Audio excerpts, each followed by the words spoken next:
Moreover, the Lord answered Job and said, Shall he that contendeth with the Almighty instruct him? He that reproveth God, let him answer it. Then Job answered the Lord and said, Behold, I am vile. What shall I answer thee? I will lay mine hand upon my mouth. Once have I spoken, but I will not answer, yea. Twice, but I will not proceed no further. Then answered the Lord unto Job out of the whirlwind, and said, Gird up now thy loins like a man. I will demand of thee, and declare thou unto me. Wilt thou also disannul my judgment? Wilt thou condemn me, that thou mayest be righteous? Hast thou an arm like God? Or canst thou thunder with a voice like him? Deck thyself now with majesty and excellency, and array thyself with glory and beauty. Canst abroad the rage of thy wrath? Cast it abroad now. Behold every one that is proud, and abase him. Look on every one that is proud, and bring him low. Tread down the wicked in their place.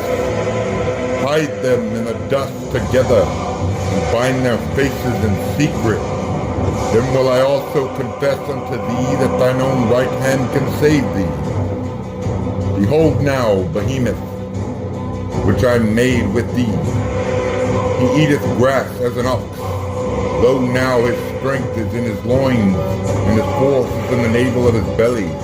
He moveth his tail like the cedar.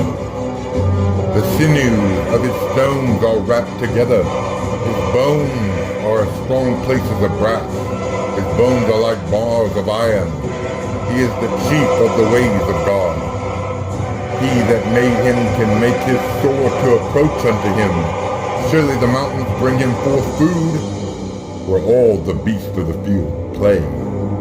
He lieth under the shady trees, in the covert of the reed and fens. The shady trees cover him with their shadow. The willows of the brook compass him about. Behold, he drinketh up a river, and hasteth not. He trusteth that he can draw up Jordan into his mouth. He taketh it with his eyes, his nose pierceth through snares. Canst thou draw out Leviathan with an hook, or his tongue with a cord? But thou lettest down? Canst thou put an hook unto his nose, or bore his jaw through with a thorn? Will he make many supplications unto thee? Will he speak soft words unto thee? Will he make a covenant with thee? Wilt thou take him for a servant forever? Wilt thou play with him as with a bird? Wilt thou bind him for thy maiden? Shall the companions make a banquet for him? Shall they part him among the merchants? Canst thou fill his skin with barbed irons, or his head with fish spears? Lay thine hand upon him, remember the battle. Do no more, behold, the hope of him is in vain. Shall not one be cast down even as the sight of him? None is so fierce that dare stir him up. Who then is able to stand before me? Who hath prevented me? That I should repay him. Whatsoever is under the whole heaven is mine. I will not conceal his parts, nor his power, nor his commonly proportion. Who can discover the face of his garment? Or who can come to him with his double bridle? Who can open the doors of his face? His teeth are terrible round about. His scales are his pride, shut up together as with a closed seal. One is so near to another, and no air can come between them. They are joined one to another. They stick together that they cannot be sundered. By his neesings a light doth shine, and his eyes are like the eyelids of the morning. Out of his mouth go burning lamps, and sparks of fire leap out. Out of his nostrils goeth smoke, as out of a seething pot or cauldron. His breath kindleth coals, and a flame goeth out of his mouth. In his neck remaineth strength, and sorrow is turned into joy before him.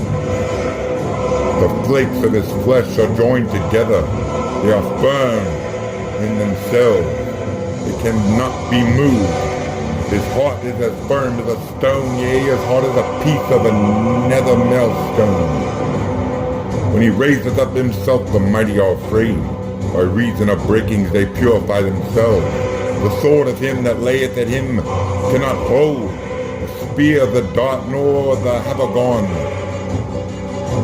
He esteemeth iron as straw, and brass as rotten wood. The arrow cannot make him flee. Sling stones are turned with him into stubble. Darts are counted as stubble. He laugheth at the shaking of the spear. Sharp stones are under him. He spreadeth sharp pointed things upon the mire. He maketh the deep to boil like a pot. He maketh the sea like a pot of ointment. He maketh the path to shine after him. One would think the deep to be a hoary. Upon the earth there is not his like, who is made without fear. He beholdeth all high things. He is a king over all the children of the pride.